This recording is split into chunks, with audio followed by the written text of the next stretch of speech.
What position is the neck in? Extension. So if we do a CPA, that's the next one on there, right? Yeah, PAs are, so cervical PAs or CPA. CPA is central, posterior to anterior. So what structure is central? So we're going to be on the spine, oh, yeah, true, spinal cord. But we're going to be on the spinous process. That's what we're pushing. When we get to the next slide and it says UPA, that's unilateral, posterior to anterior. So we're going to be on the transverse process. Technically, you could do the facet too, doesn't matter, because you're going to get the same movement, so it really doesn't matter.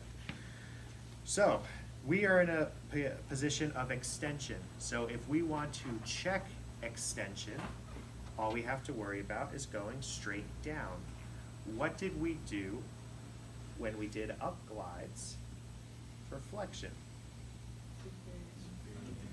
We did superior anterior. So in that case, in the neck, we are going to push at a 45-degree angle towards the eyeball, so this way. So if you want to check flexion mobility, if it's a CPA, spinous process, 45 degrees towards the eyeball. If you want to do a down glide or extension pavum for both sides, you go on the spinous process and you just go straight down. If that's saying like 45 degree. No, straight down is straight down. Okay. Push it in. Oh, I get it. Like Down. Okay. towards my body. So what do we do for flexion?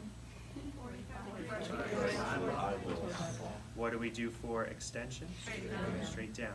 You just pick whatever segment you want. The only difference between this and the seated pavum that you do is that this is less localized because I am not stabilizing anything. If I move this spot right here, that spot's gonna move, that spot's gonna move. So we're gonna get relative stiffness with this. We're not gonna be super specific. You also may get what's called a comparable sign. That feels stiff, sure. It also hurts. Pain is the comparable sign. So could you use this in like place of a paddle? Yes. Oh, okay. Yes, you can. So when it's time to do your articular breakout, you could do a seated pavum pavum, or you can do a prone one. If you want to be super specific, you should do the seated one. That person can't lay down. You should do the seated one. Really depends on where the problem's at. That's CPA. So while we're here, we're just going to do UPA. Same exact thing. Just take your hands and go over to the soft spot right next to it, which is the facet, or find the bony wing, which is the transverse process. While we're, yeah, let's just do neck for now. So we're here. For extension, I typically stand at the head. For flexion, I typically stand at the side. Two important things. First, you have to protect your fingers. If I go in like this, she's gonna dislike me, and because it's gonna hurt. It's too pokey. So what you're gonna try to do, take your hand, pick whatever segment, it doesn't matter because it's just the same. Put your thumb pad on the segment that you're interested in. Not the thumb pad, but do the IP, or DIP, sorry. So put your DIP, go ahead, on a joint. Doesn't matter which hand, because you're hopefully going to become ambidextrous. Your hand should be rested now on the side of their neck. If you are choking them, your hand is not rested. So now we're going to take this hand, and you have two options for the hypermobile group. Do not do option number one, but you can put the other thumb same exact way on top.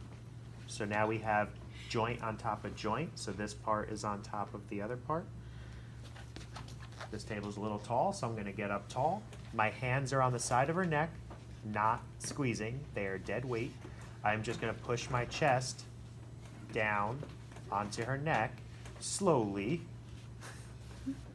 Sorry. David. Just do that. And that's it. So we're here, we're pushing down. You can see why this would not be a good technique for someone whose thumbs hyperextend. Yeah. Jenny's like, yep, not doing that one. So all it is pushing straight down. That same exact technique you could do for flexion. Just come over here and we can push up towards the eyeball. up towards the eyeball You're on the spinous process. on the spinous process. So that's extension, that's flexion. The other grip that you can do, put your hand back the same way it was, side of the neck, joint on the spinous process. Take your other hand, hypothenar eminence, this one, lay it right on top, just go straight down. If you go to the end range, get your end feel. If you do a mob, do whatever grade you plan to do.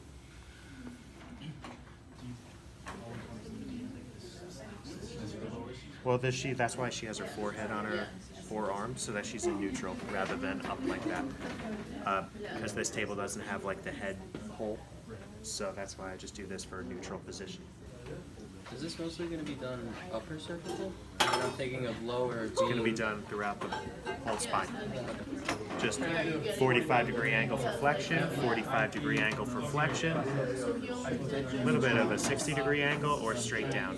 Straight down through the table. Yep, for extension. Good. Oh, I say head down. So we got extension and flexion. We had 2 grips for extension. So the other grip for flexion, same concept.